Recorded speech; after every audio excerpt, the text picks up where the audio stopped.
Botafoguense, tudo bom com vocês? Bom, nessa semana nós vamos falar de mais um jogo importante aí na história do nosso Botafogo, né, no canal Histórias Gloriosas. Vamos contar um pouco da história desse clube que nós amamos tanto. Mas antes da gente começar a contar um pouquinho da história do nosso amado Botafogo, peço que vocês deixem o like, se inscrevam no canal, né? E comentem um pouco sobre a história do nosso Botafogo aí, quando a gente postar esse vídeo no YouTube, tá? Deixe seu like, se inscreva e fique atento aos novos vídeos do canal Histórias Gloriosas, né? Agora a gente está sem futebol devido à pandemia, então a gente vai falar de alguns jogos históricos enquanto o futebol não volta. E assim que o futebol voltar, né, a gente vai retratar, né, alguns jogos do Botafogo de acordo com a tabela for saindo. A gente vai falar de outros jogos do Botafogo que fizeram parte da nossa história, tá bom?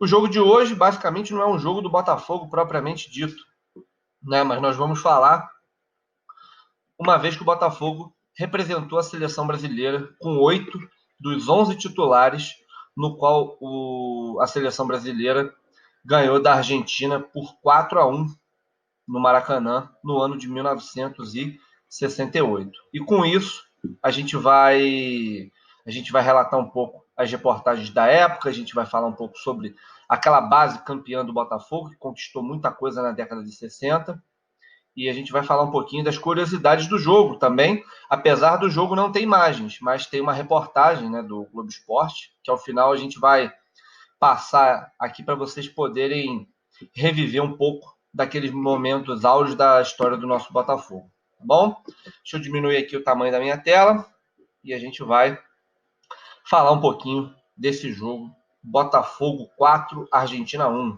que no caso é a seleção brasileira, tá bom? Vamos lá, galera. Bom,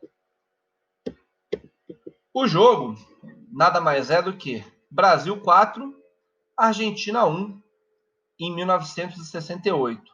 Foi um jogo amistoso, né? Foi um jogo amistoso, disputado no Maracanã, onde a seleção brasileira foi representada, né?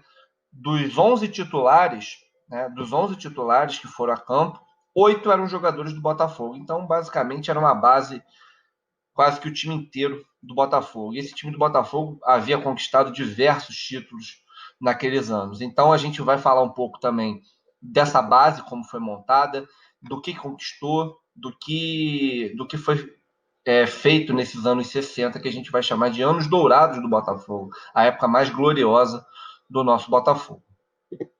Bom, os anos 60, basicamente, se iniciaram de uma forma muito gloriosa em relação ao Botafogo, né? Tinha uma base formada por jogadores como Garrincha, Didi, Amarildo, Quarentinha, Zagallo, Newton Santos, Manga, todos esses jogadores que participaram, né, do bicampeonato, né, da seleção brasileira nas Copas de 58 e 62. Um mais ênfase numa Copa, outros com mais em outra, mas todos tiveram presentes pelo menos em uma dessas duas Copas, né? Até o Amarildo aqui, que foi um dos grandes jogadores da história do Botafogo, ele era reserva do Pelé na Copa de 62. O Pelé se machuca, se eu não me engano, no segundo jogo, ele entra e joga muito bem e tem todo um papel fundamental naquela Copa, no bicampeonato da seleção brasileira. O que o Botafogo conquistou nesse início da década de 60? Ele conquista o bicampeonato carioca, 61, 62, né? Ganha o Rio-São Paulo 62 e 64, depois vem a ganhar novamente em 66, né? E alguns torneios internacionais, do qual o Botafogo sempre priorizou, até em disputa até de campeonatos que hoje a gente leva uma importância muito grande, como por exemplo a Libertadores. O Botafogo deixava de jogar jogos com a Libertadores, que na época não tinha uma grande importância, e excursionava na Europa, em outros continentes também. Então era um grande esquadrão que esse time do Botafogo tinha nesse início dos anos 60, né?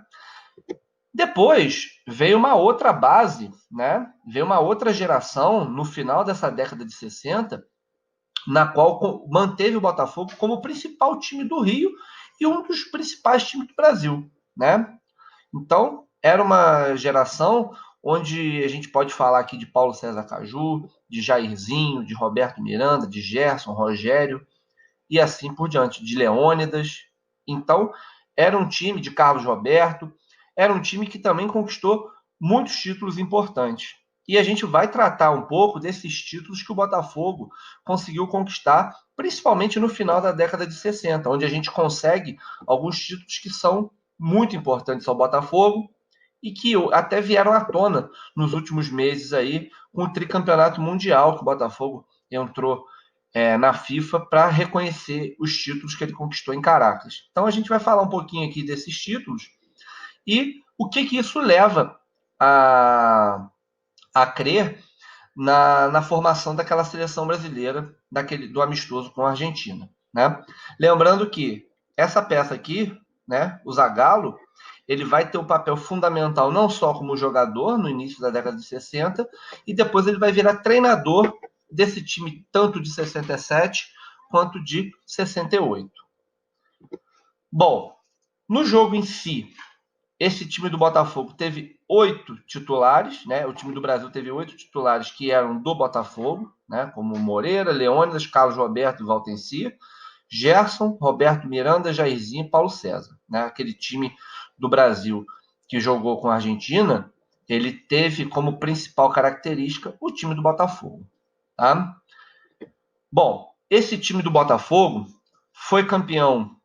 A gente mostra aqui um pouco alguns campeonatos que foram conquistados pelo time do Botafogo, né, de 66 até 70, né?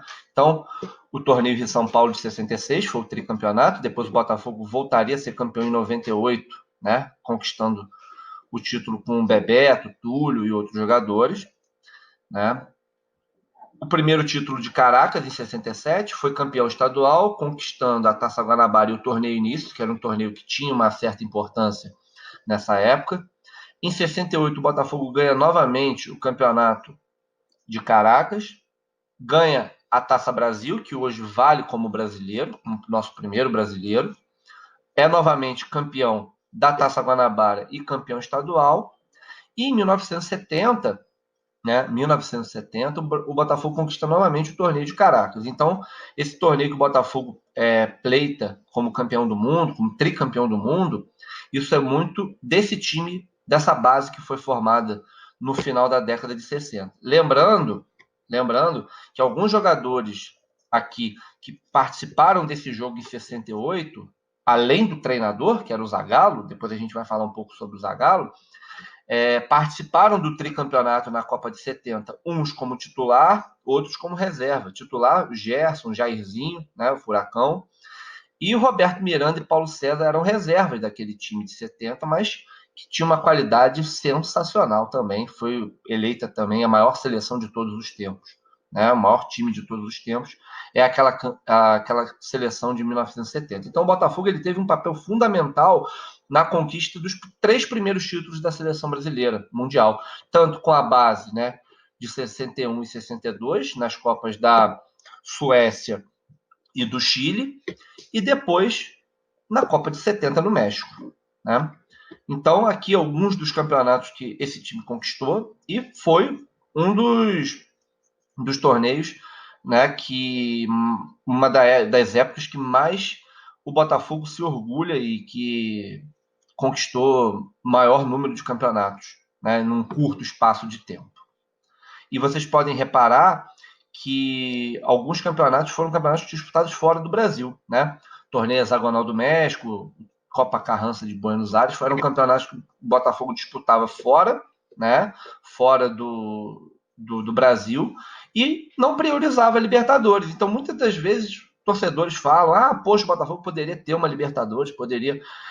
na época, as pessoas não pensavam que o Botafogo, poxa, hoje sentiria falta de não ter uma Libertadores, de não ter um campeonato mundial, assim como o Santos tem um bicampeonato mundial e um bicampeonato Libertadores na década de 60. O Botafogo poderia ter sido campeão? Poderia, né? Mas são escolhas, foram opções da época e a gente também não tem como retratar isso como uma falta de visão. A gente não teria como prever isso, né? A Libertadores ela começou a ser valorizada muito mais pelos brasileiros a partir da década de 80, principalmente da década de 90, com o bicampeonato do São Paulo, em 92 e 93. Aí sim, os times brasileiros realmente começaram a dar uma valorização muito maior à Libertadores. É lógico que na década de 80, os títulos do Flamengo e do Grêmio também foram importantes, é muito comemorado, mas antes, um ou outro brasileiro ganhava. A Copa Libertadores era muito mais vencida por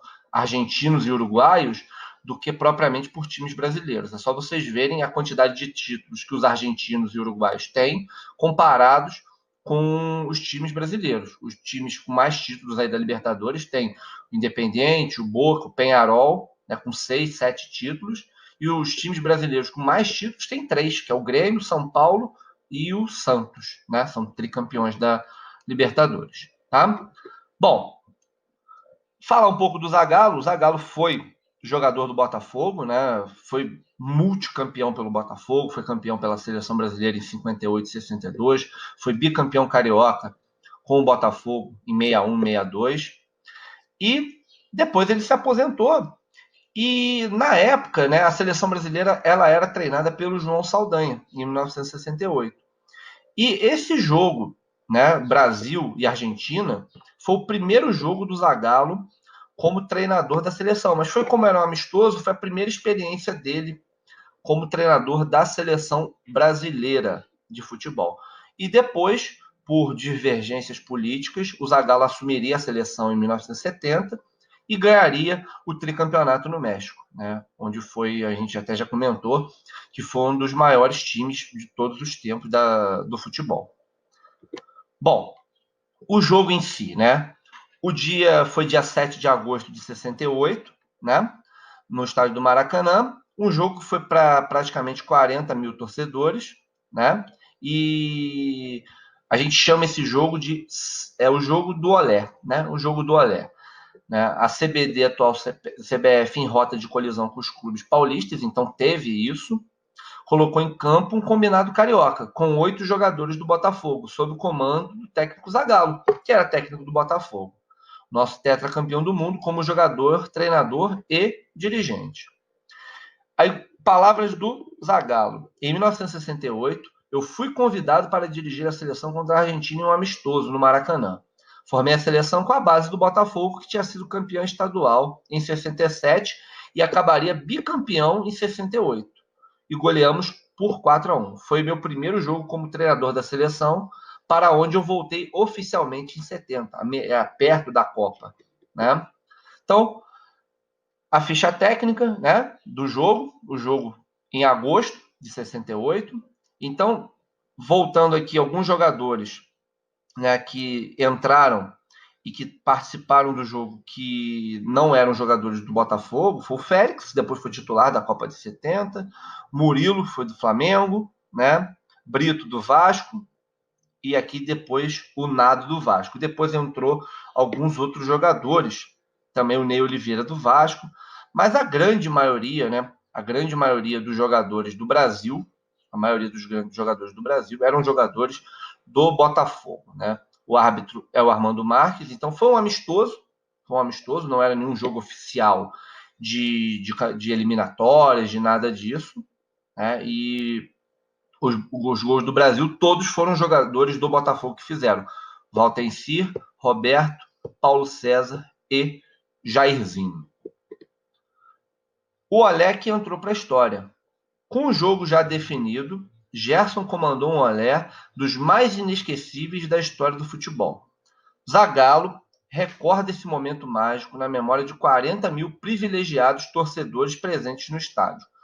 Trocamos 52 passes com os argentinos na roda, até sair o gol do Paulo César. Então, o gol do Paulo César foi o terceiro gol. Né? Foi o terceiro gol. Foi o lance que dificilmente será visto de novo no futebol.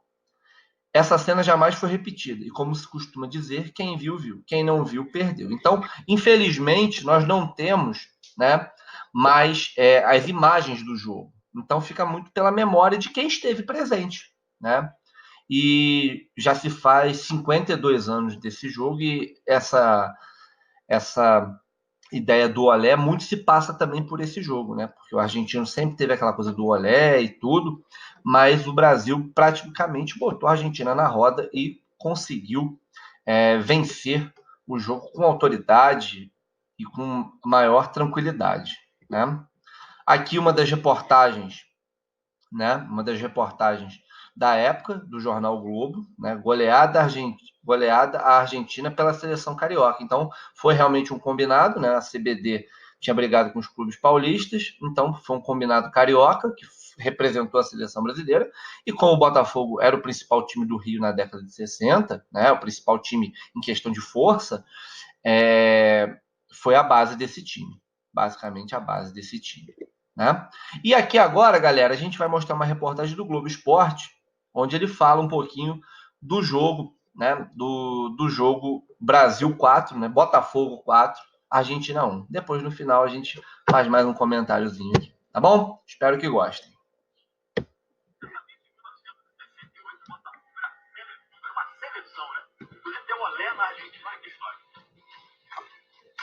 A bola e as suas histórias. A que vamos contar é para ser curtida em preto e branco. É para sua imaginação voltar no tempo. Ligamos o rádio, ouça e viaje até o ano de 1968. Atenção,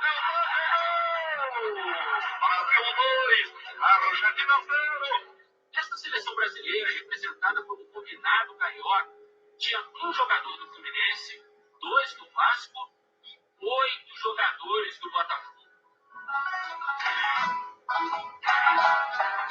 O Botafogo era uma seleção brasileira.